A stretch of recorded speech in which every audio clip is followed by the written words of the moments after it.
So, good evening guys. Mga pa tayo. Yee! Pag nga pa tayo luluto nga tayo ng talbos ng balingoy. Alam niyo ba yun guys?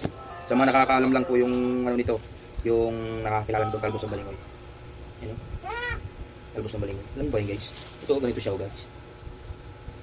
Baka sabihin nyo, marijuana. What? Yan po yung sa dulo ng ano, talbos ng balingoy. Kamuting kahoy guys. Yan yun. Baka sabihin nyo, hindi inulam to guys. Sarap ka to guys, pag ginataan. Tapos napakita ko sa inyo guys ha. Ito pa guys. Ito yung panbangot. Wow! Wah, bangot lang yan guys, bangot. Oh. Laki. Hey, silam sana. Oh, magagahit lang ako guys ha.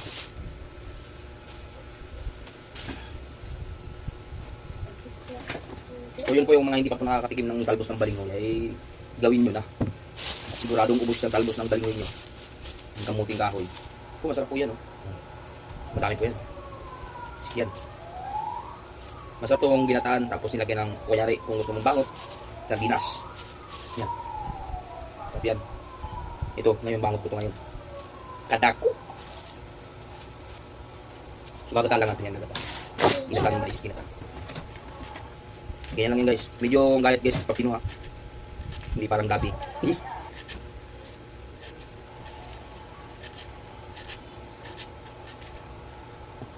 Dami naman. Tapos lulutuin ko ng mga malakas-lakas. Which car?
So yun guys, hindi natin babaltan gaano yung luya kasi yung luya ay yung balat niya kasi andyan din yung vitamins.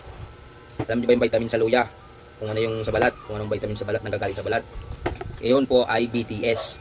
Ibig sabihin po nun, batang supot. Yun. Kagayati ko lang ito guys. Yan guys, hugasan natin si Katang. Ano, laki-laki diba? Yung mukha ko taka siya. Laki ba? Sarap. So hugasan natin yan. Hindi ko na kukuha na ng camera sa paghuhugas guys. Mamaya na lang ulit guys. So yan guys, nalinisan ko na guys. Okay. Laban diba? Sasama na siya. Iba daw. Sarap. So yung mga ganito, hindi natin sama natin yan kasi malaki. yan lang guys. Mamaya na ulit. Guys, pakukuluan muna natin yan ng mga ilang minuto lang para lumabas yung ano yan, yung dagda niya, yung pait niya. Yan. Ganyan po pagluto ng ano ng talbos balingoy.